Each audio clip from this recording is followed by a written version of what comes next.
하나님 말씀은 마가복음 6장 47절부터 52절입니다.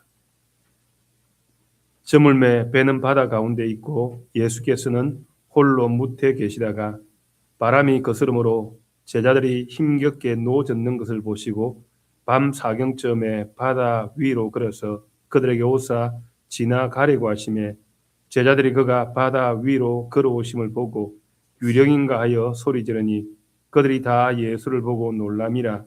이에 예수께서 곧 그들에게 말씀하여 이르시되 안심하라 내니 두려워하지 말라 하시고 배에 올라 그들에게 가시니 바람이 그치는지라. 제자들이 마음에 심히 놀라니 이는 그들이 그 떡 되시는 일을 깨달지 못하고 도리어 그 마음이 둔하여졌음이러라. 아멘. 주 안에서 사랑하는 성도 여러분, 안심하라 내니 두려워하지 말라라는 주의 음성을 들었습니다. 오늘 이 말씀을 들었을 때에 우리의 마음 속에 어떤 감정이 생깁니까?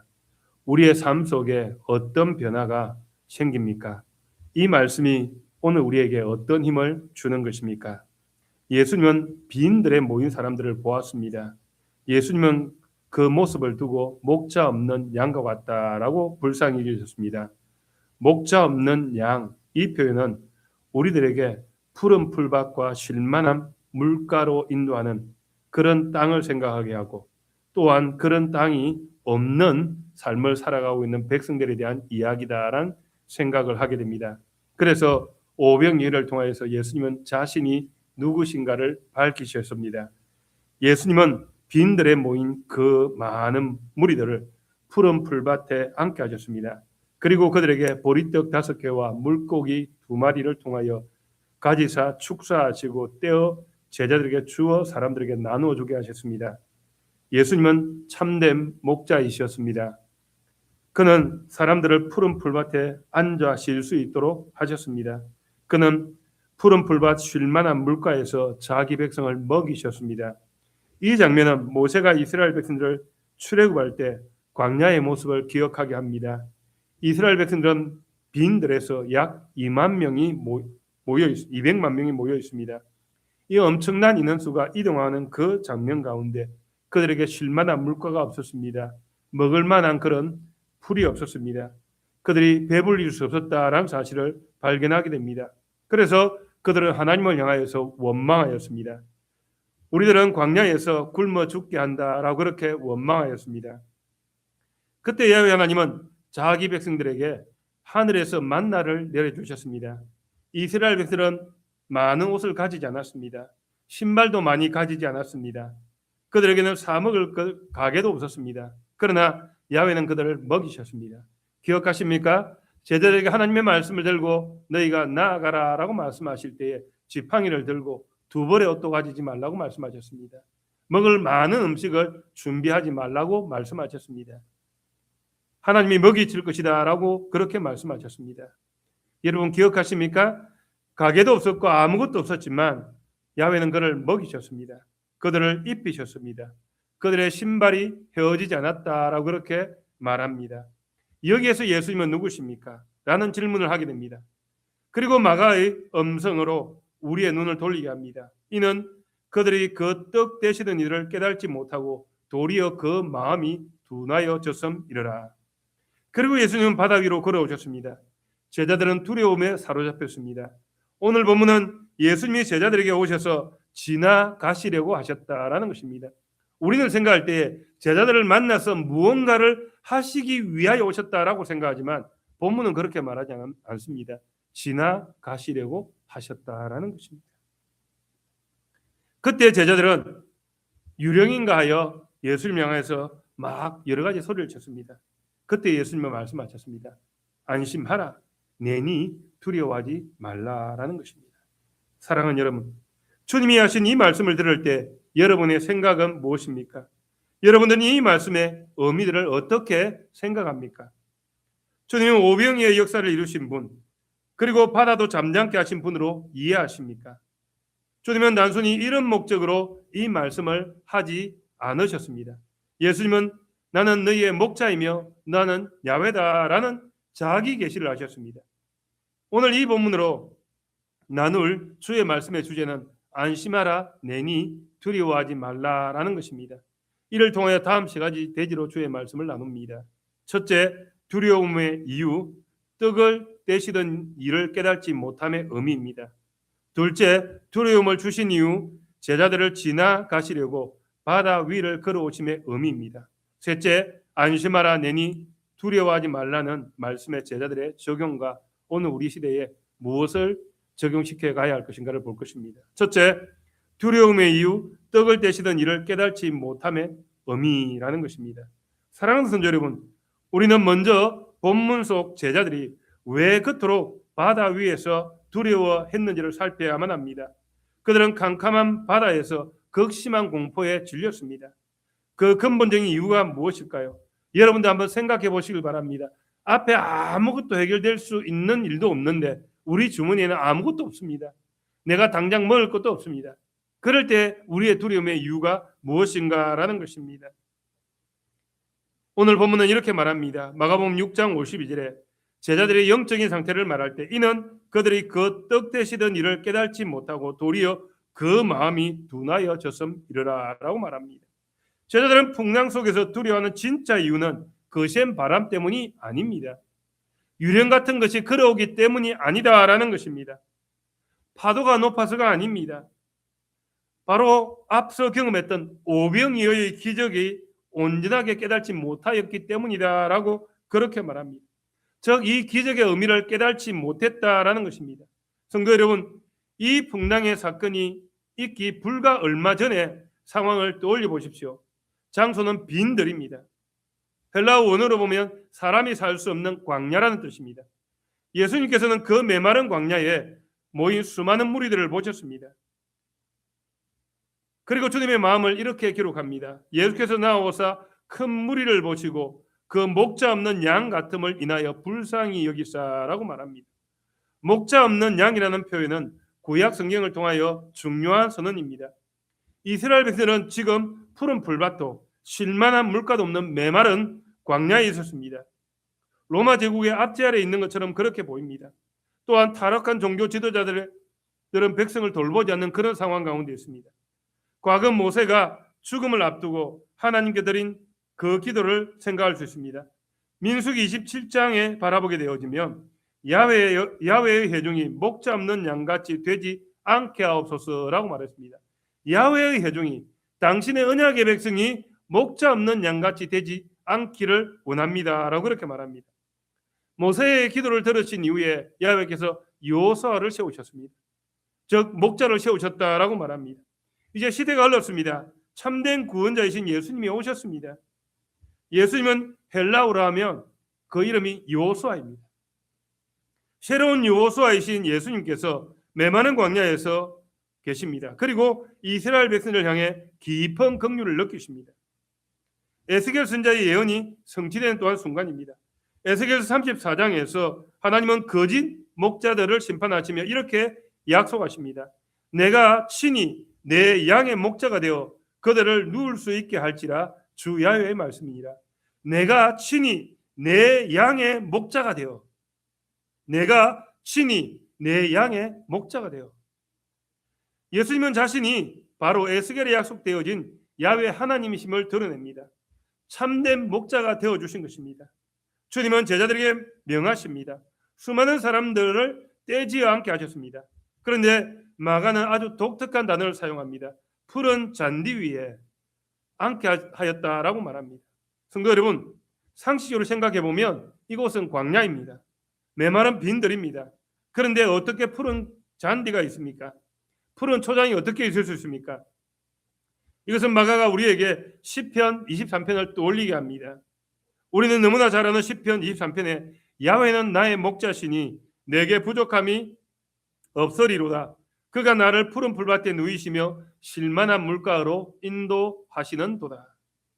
예수님은 지금 시편 23편의 그 목자, 즉 야훼 하나님이 참된 목자 되신 그 사역을 그대로 드러내어 주신다라는 것입니다. 주님은 광야 같은 세상에서 방황하는 자기 백성을 푸른 풀밭에 인도하셨습니다. 창조주의 능력이 그 빈들을 은혜의 동산으로 바꾸어 놓았다라는 것입니다. 이뿐이 아닙니다. 주님은 그 사람을 100명씩 50명씩 때를 지어 앉게 하셨다라고 말씀하십니다. 이 장면은 출애굽 역사에서 그대로 바라보게 됩니다. 과거 모세가 이스라엘 백성을 이끌고 애굽에 나왔을 때 200만이나 되는 이 엄청난 인원을 광야의 빈들에 머물게 했습니다. 무질서와 혼란밖에 있을 수 없었습니다. 그때 모세는 하나님의 명령을 따라 백성을 조직합니다.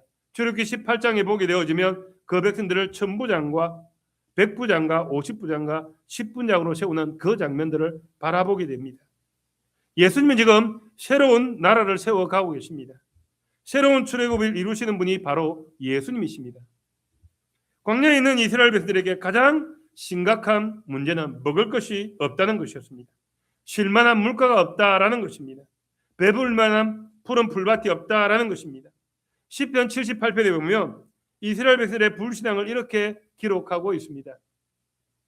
그들이 하나님을 대적하여 말하기를 하나님이 광야에서 식탁을 베푸실 수 있으랴. 하나님이 광야에서 식탁을 베푸실 수 있으랴. 이것이 불신앙자의 모습입니다. 하나님을 향하여서 광야 생활하다 그들이 이렇게 원망하였다라는 것입니다. 우리를 광야에서 굶어 죽게 한다라고 그렇게 불평하였다라는 것입니다.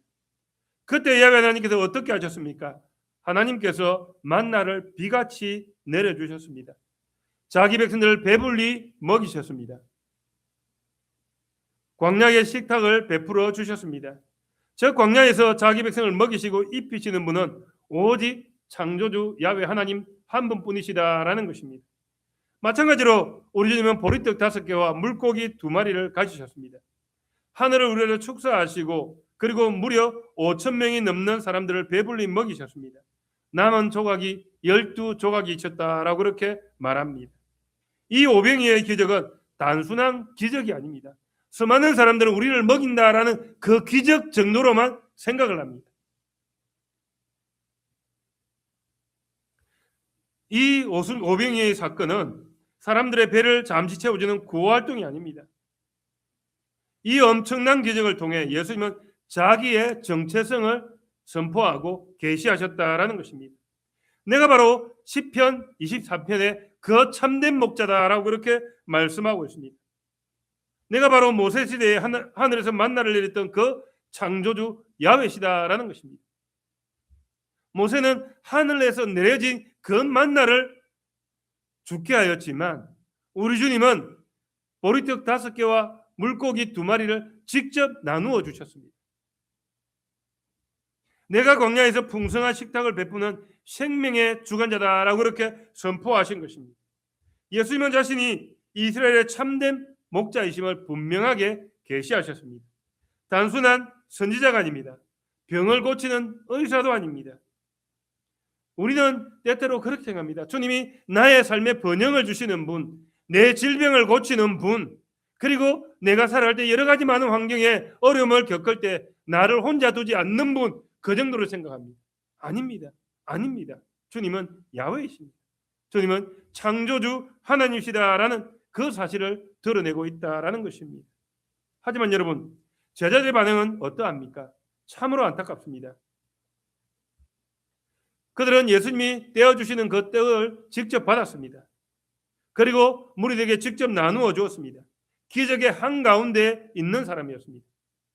단순히 그들은 기적을 맛보는 정도의 사람이 아니라 그 기적과 동참하여 있던 그런 사람입니다. 하지만 정작 그는 예수님이 누구인지 몰랐습니다. 마가복음 6장 52절에 그들이 마음이 둔하였다라고 고백합니다. 이 원어의 의미를 살려 직역하면 돌처럼 단단해졌다라는 겁니다. 그 마음이 돌처럼 단단해졌다는 것입니다. 즉 믿음이 그 마음속에 침투할 만한 어떤 공간도 없었다라고 그렇게 말씀해 주고 있는 것입니다. 제자들의 이 굳어진 마음은 과거 광야 이스라엘 백성들의 완악함을 그대로 보여줍니다. 시편 95편 8절에 보면 하나님께서 이렇게 경고하십니다. 너희는 머리바에서 같이 또 광야의 마사에서 지녔던 날과 같이 너희 마음을 완악하게 하지 말지니라. 너희 마음을 돌과 같이 하게 말지니라 라고 말합니다. 광야 이스라엘 백성들은 홍해가 갈라지는 기적을 보았습니다. 하늘에서 내리는 만나를 매일 먹었습니다. 반석에서 터져 나오는 물을 마셨습니다. 그러나 위기가 찾아오면 여지없이 그들의 마음을 단단하게 했습니다. 하나님의 하나님 되심이 들어올 만한 어떤 여지도 없었다라는 것입니다. 그들의 마음이 완악했기 때문입니다. 그들은 하나님의 기적을 맛보고도 하나님이 누구신지 깨달지 못하였다라는 것입니다. 제자들도 똑같았습니다. 그들은 예수님의 기적을 일으키는 아주 능력 있는 어쩌면 인간 정도로 생각한 것처럼 보입니다. 그들은 하늘에서 내려온 생명의 떡이시며 천지를 지으신 창조주 되시는 주님의 신성을 제대로 보지 못했다라는 것입니다. 성도 여러분, 바로 여기에 제자들이 풍랑 속에 극히 두려움에 빠진 이유가 있는 것입니다.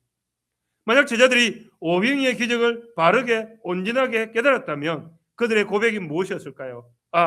우리에게 떡을 주신 이분이 바로 천지를 창조하신 야훼 하나님이시구나. 이분이 바로 시편의 참된 목자이시구나. 에스겔에 약속하셨던 그 목자이시구나. 모세가 목자 없는 양같이 되지 말라고 그렇게 기도했을 때에 참된 목자를 보내주신 그 여호수아구나. 이분이 우리와 함께 배를 타고 명령하셨으니 우리의 생명은 안전하구나 라고 그렇게 믿었을 것입니다. 이 사실을 믿었다면 어떻게 되었을까요? 비록 광야 한가운데서 밤을 맞아서도 두려워하지 않았을 것입니다.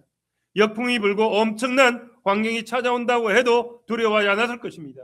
질병이 찾아온다고 해도 두려워하지 않았을 것입니다.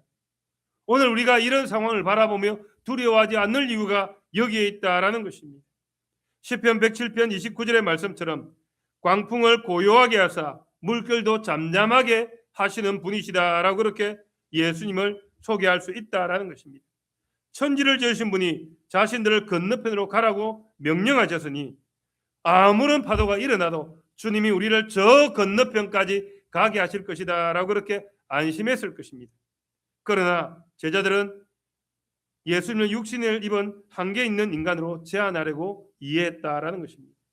예수님을 그들이 가진 작은 생각 상자 안에 가두었습니다. 여러분 기억하십시오. 여러분의 생각 상자는 크지 않습니다. 우리가 광활한 대지를 바라보는 것처럼 엄청난 생각을 하고 있다고 생각하지만 주님 앞에서 그 생각 상자는 아주 작은 상자에 지나지 않는다라는 것입니다. 그 결과 그들은 자신들이 처한 캄캄한 밤과 거스르는 거센 바람 앞에서 처절하게 무너지고 말았다라는 것입니다. 하나님의 능력을 직접 두 눈으로 보고도 믿지 못하는 마음의 완악함, 예수님을 만물의 주관자심을 알아보지 못하는 어두운 눈, 바로 이것이 칠흑 갇힌 바다 위에서 제자들이 겉으로 공포를 떨었던 이유입니다. 사랑하는 성도 여러분, 오늘 우리의 삶에도 마찬가지입니다. 환경의 문제가 결코 아닙니다. 오늘 우리의 교회도 마찬가지입니다. 환경의 문제가 결코 문제가 아닙니다. 질병이 찾아와서가 아닙니다. 내 뜻대로 풀리지 않아서의 문제가 아닙니다. 나와 함께 하시는 예수님이 온 우주 만물을 창조하시고 주장하시는 전능하신 하나님을 깨닫지 못했기 때문입니다. 오병이의 예수님을 만나고도 제자들은 불신앙 가운데 있었습니다. 그래서 주님은 마가를 통하여 오늘 본문을 기록하게 하시며 예수님이 누구신지 다시 한 번 더 밝혀줍니다. 예수님은 바다 위를 걸어오시는 야훼이십니다. 이는 우리의 설교의 두 번째 돼지입니다. 둘째, 두려움을 주신 이유, 제자들을 지나가시려고 바다 위를 걸어오심의 의미입니다. 사랑하는 성도 여러분, 그렇다면 예수님께서는 왜 사랑하는 제자들을 그 험난한 바다 한가운데로 밀어 넣으시고 홀로 산에 올라가셨을까요? 생각해 보시면 예수님이 그들과 함께 배를 타고 가시면 되잖아요. 그렇지 않나요? 그리고 왜 바다 위를 걸어오시면서 고통받는 제자들을 그냥 지나가시려고 하시는가라는 것입니다. 우리는요 이미 구약 성경에 있는 그 하나님을 경험하지 않는 사람들입니다. 그러나 이스라엘 백성은 그 경험을 가지고 끊임없이 그들 가운데 전성되어져 왔고 안식일마다 그 말씀이 그들 가운데 읽혀지고 있었습니다. 그러므로 이 말씀이 무엇을 의미하는지 이해할 수 있었을 것입니다. 48절 한번 같이 읽을까요? 시작.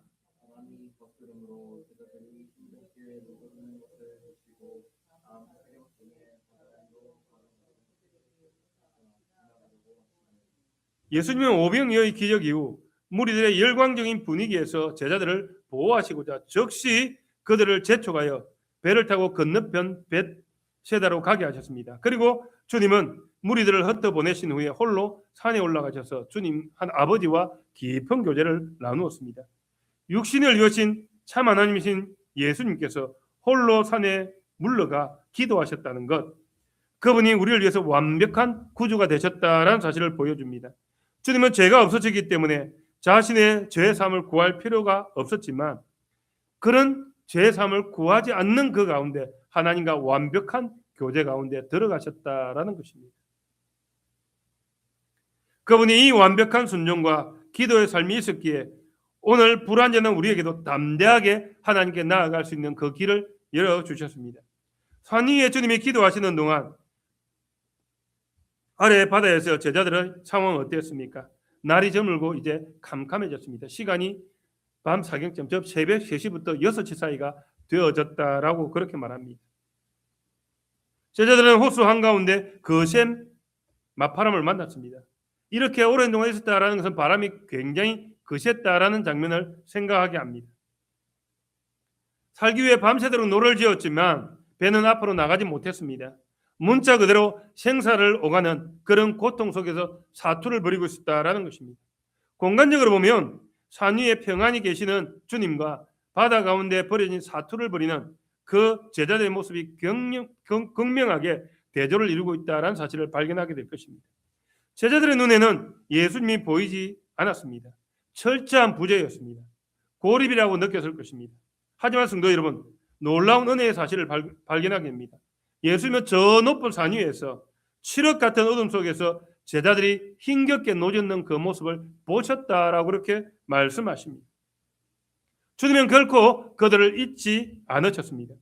주님은 불꽃 같은 눈동자는 고난당하는 자기 백성을 결탄코 떠난 적이 없었다라는 것입니다.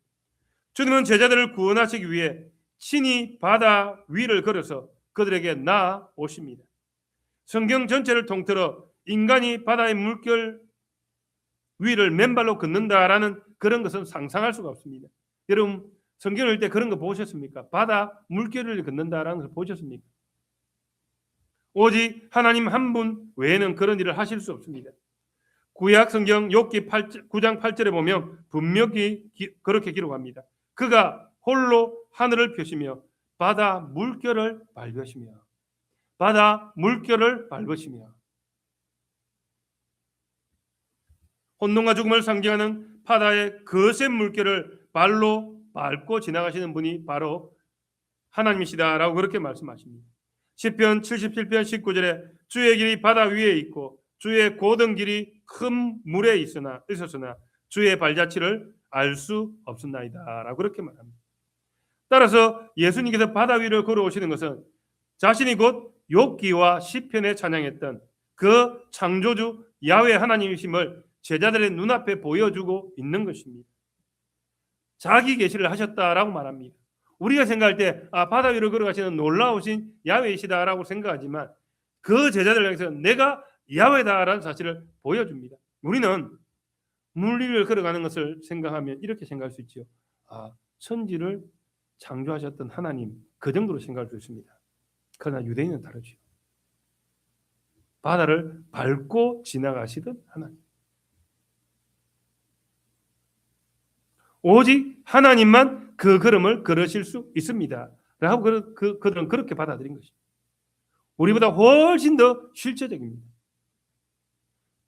이 내용을 읽을 때 그들은 이미 알 수 있는 그런 용어였다라는 것입니다.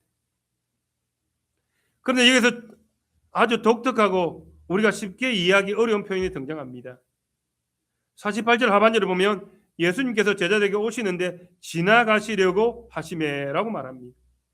주님이 그렇게 보셨다고 한다면 생사를 넘나드는 그 제자들 향해서 주님이 하실 일이 무엇입니까?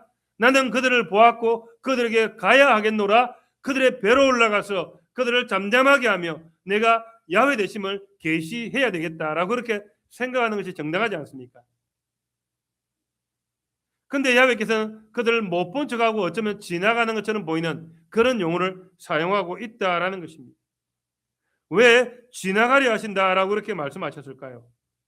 이것은 구약 성경에서 하나님께서 인간에게 자신의 거룩한 영광을 드러낼 때 신연년의 모습을 드러낼 때의 모습입니다. 그들 가운데 지나가신다라는 표현을 사용하시는 것입니다. 우리가 잘 아는 출애굽기 33장과 34장을 기억해 보시기 바랍니다. 이스라엘 백성들이 금송아지 우상을 숭배하며 멸망의 위기에 처했을 때 모세가 하나님 앞에 나아가 주의 영광을 보여달라고 간절히 기도합니다. 그때 야훼 하나님 이렇게 응답하십니다. 출애굽기 33장 22절에서 내 영광이 지나갈 때에 내가 너를 반석 틈에 두고 내가 지나도록 내 손으로 너를 덮었다가라고 말합니다. 내가 지나갈 때에. 이어지는 33장 6절에 보면 야훼께서 그 앞을 지나가시며 선포하시되 야훼라 야훼라 자비롭고 은혜롭고 노하기를 더디하시고 인자와 진실이 많은 하나님이라.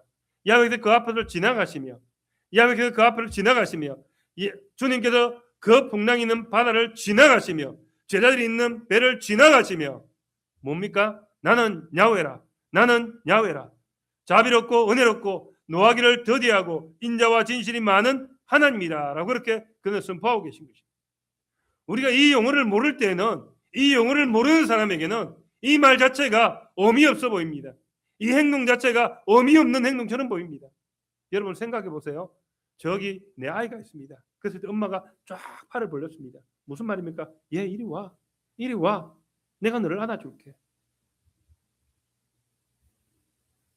이 의미를 아는 어떤 아이가 옆에서 바라봅니다.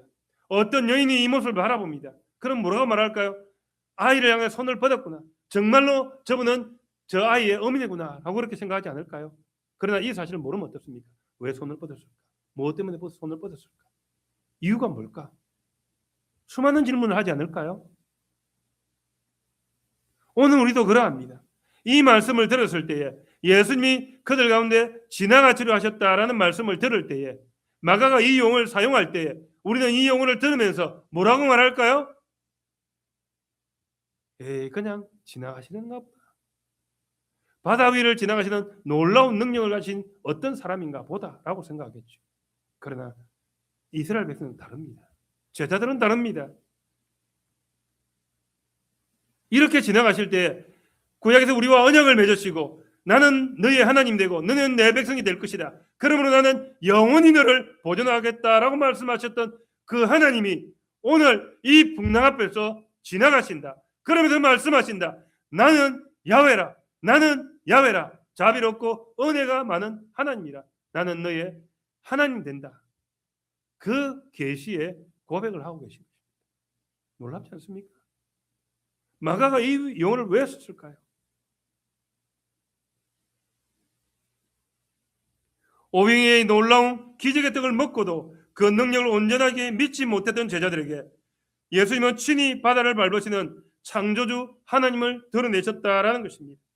그러나 계시에 대한 눈이 철저히 어두웠던 제자들의 반응은 어땠습니까? 그들은 영광의 주님, 물 위를 걸어오시는 창조주 하나님을 전혀 알아채지 못했습니다. 본문 49절을 보면 극도의 공포에 질려서 유령인가 하여 소리 지르니라고 말합니다. 캄캄한 새벽 3시부터 6시 사이에 거친 바다 속에서 헛것들 보았다고 생각한 이 12명이 사색이 되어 지금 비명을 지르면서 아비규환이 되어져 있습니다. 엎친 데 덮친 것 아닙니까? 그들은 창조주 하나님의 계시를 온전히 믿지 못하였기에 세상의 거센 풍랑 앞에서 철저하게 무너져 내리고 만 것입니다. 자신을 구원하러 오신 생명의 주님을 파괴와 죽음을 가져오는 귀신과 유령으로 보는 그런 비극을 가져왔다라는 것입니다. 바로 그 철저한 절망과 공포의 상황의 한복판에서 만물을 다스리는 주님의 음성이 폭풍 쬐는 그들 가운데 들려옵니다. 50절에 안심하라 내니 두려워하지 말라라는 것입니다. 성도 여러분, 이 짧은 마디에 엄청난 우주적인 그 무게가 있다는 사실을 아십니까? 여기서 주님께서 말씀하신 내니라고 하는 이 단어는 에고 에이미입니다. 이것은 단순히 얘들아 나야 놀라지 마 나 예수야 라고 하는 이런 말이 아니다라는 것입니다. 이 에고 에이미는 창세기 3장 14, 출애굽기 3장 14절에서 모세가 떨기나무 불꽃 가운데서 하나님의 이름을 부르실 때 하나님이 자기 계시하신 그 이름입니다. 나는 스스로 있는 자이니라. 에고 에이미 나는 나이다 라고 그렇게 말씀하신 그 이름의 뜻입니다. 예수님은 요한복음 8장 58절에 자신을 대적하는 유대인들을 향하여 아브라함이 나기 전부터 내가 있었느니라 라고 그렇게 말씀하시면서 자신이 태초부터 계신 하나님의 본체이심을 드러내셨습니다. 예수님은 지금 요동치는 갈릴리 바다 한가운데서 내니 에고 에이미라고 말합니다. 내가 바로 모세가 불렀던 모세를 불렀던 그 스스로 있는 주 야훼다라고 이렇게 말씀하고 있습니다. 신적인 선언을 하고 있는 것입니다. 그리고 위에서 주님께서 두려워하지 말라라고 그렇게 명령하십니다. 성경 인재를 통하여 하나님께서 자기 백성에 가장 많이 자주 하시는 명령이 두려워하지 말라라는 명령입니다. 창세기 15장에 아브라함에게 아브라함아 두려워하지 말라 나는 내 방패요 너의 지극히 큰 상급이라 하셨고, 이사야 41장에서는 버러지 같은 너 야곱아 너희 이스라엘 사람아 두려워하지 말라 나 야훼가 말하노니 내가 너를 도울 것이다 라고 말씀하셨습니다. 이 두려워하지 말라라는 음성은 오직 만물의 주관자이신 전능자만 하실 수 있는 그런 말입니다. 절대 주권자만 할 수 있는 그런 말입니다. 자기 자녀를 눈동자같이 아끼시는 하나님의 무한한 사랑이 듬뿍 담겨 있는 그런 말입니다. 이럴 때면 생각해 보세요. 우리의 자녀들이 어려움에 처해 있습니다. 그랬을 때 부모가 말합니다. 얘야 두려워하지 말라. 너 뒤에는 내가 있잖니. 무슨 말입니까? 내가 너를 돕겠다라는 말입니다. 파도를 다스리는 전능자의 손길과 죽어가는 제자를 사랑하시는 긍휼의 마음이 동시에 담겨 있는 목자 없는 양 같은 그들을 향하여서 주께서 두려워하지 말라라고 말씀하십니다. 결국 예수께서 제자들의 굳은 그 마음, 즉 그토록 두려워하는 마음을 허락하신 이유가 단 한 가지 때문입니다. 내가 누구인지를 각인시키기를 원하였습니다. 내가 누구인지 너희는 분명히 알아야 한다라고 그렇게 말합니다. 떡의 기적을 보고도 눈이 멀어 깨닫지 못했던 제자들을 향하여서 예수 그리스도 그분이 이 세상의 모든 풍랑과 죽음의 바다조차도 온전히 다스리는 만군의 야훼, 참 하나님이심을 철저하게 가르치시고 각인시키고 계십니다. 내가 곧 천지를 지은 야훼다. 그러니 너를 집어삼키려고 하는 이 바다의 거센 풍랑도 결코 내 통치 아래, 내 발 아래 있다. 안심하라. 용기를 내라. 천지의 주제인 내가 너희 곁에 있다. 이제는 이 세상 그 무엇도 두려워할 필요가 없다라고 이렇게 말씀하고 있는 것입니다. 이 선언을 폭풍 속에 갇힌 제자들에게 그리고 오늘 환란의 바다를 지나가는 우리 모두에게 베풀어주고 계십니다. 주님의 이 말씀이 선포되고 예수님 배에 오르시자 그 미치도록 뛰놀던 바다가 잠잠해질 수밖에 없었다라는 것입니다. 주님의 임재 앞에 굴복하게 되었다라는 것입니다. 사랑하는 성도 여러분, 때로 우리 인생에도 주님이 우리를 일부러 폭풍 가운데로 밀어 넣으시는 것 같은 그런 때가 있습니다. 아무리 금식하며 눈물로 기도해도 노를 저어도 아무런 일이 일어나지 않는 그런 상황을 맞이하는 밤 사경에 내 인생을 경험하게 됩니다. 제자들에게도 그런 상황이 드러나게 될 것입니다. 그래서 주님은 오늘 이 바다를 걸어오심으로 제자들에게 미래의 사역에 대해서 말씀하고 있습니다. 너희 미래에 어떤 일이 일어나게 될 것이고 그때 너희는 기억해야 한다. 에고 에이미를 기억해야 한다. 이는 우리의 설교의 세 번째 대지로 인도합니다. 셋째, 안심하라. 내니 두려워하지 말라라는 말씀의 제자들에게 적용입니다. 사랑하는 성도 여러분, 예수님께서 갈릴리 바닷가에서 폭풍을 밟으시고 걸어오시면서 들려주신 안심하라, 내니 두려워하지 말라라는 이 선언은 단지 그날 밤 제자들의 두려움을 달래기 위한 그런 말씀만은 아니다라는 것입니다.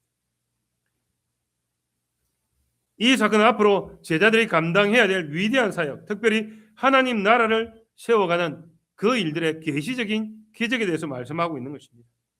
성경에 보통 땅은 언약의 백성들 이스라엘 상징하고 바다는 악의 세력들을 지배하는 이방 세계에 대해서 상징을 하게 됩니다. 요한계시록 13장 1절을 보면 짐승이 바다에서 올라온다라고 기록했습니다. 구약성경 다니엘서 7장에서도 내 짐승이 큰 바다에서 올라온다라고 그렇게 말합니다.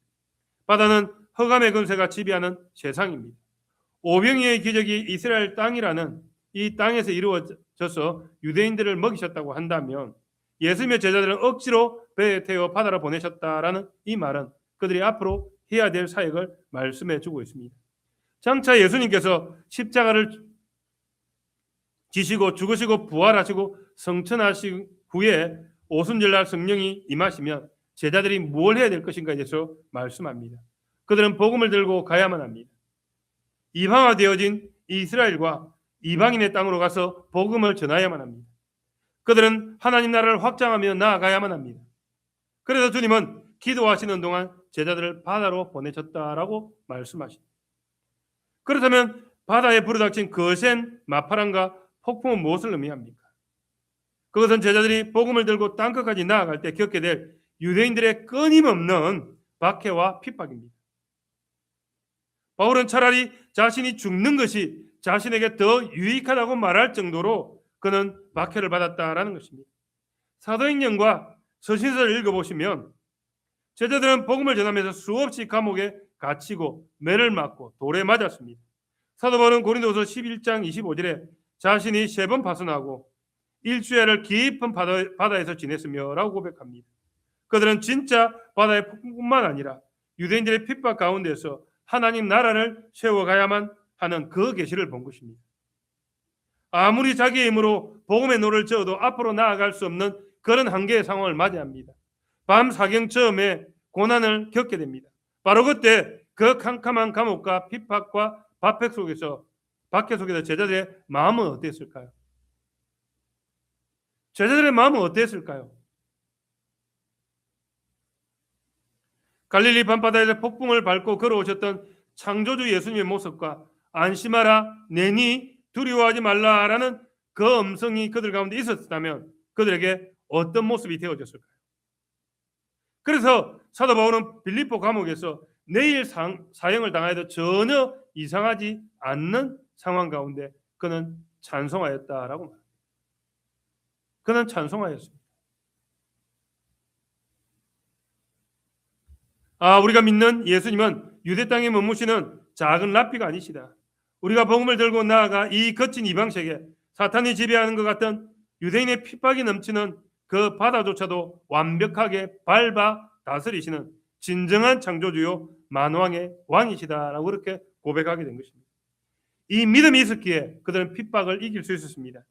실제로 사도행전 23장 11절을 보면 사도 바울이 예루살렘에서 유대인들에게 붙잡혀 감옥에 갇히고 암살의 위협을 처했을 때 캄캄한 밤에 주님께서 바울 곁에 서서 이렇게 말씀하십니다. 담대하라. 내가 예루살렘에서 나의 일을 증언한 것 같이 로마에서도 증언하여야 하리라.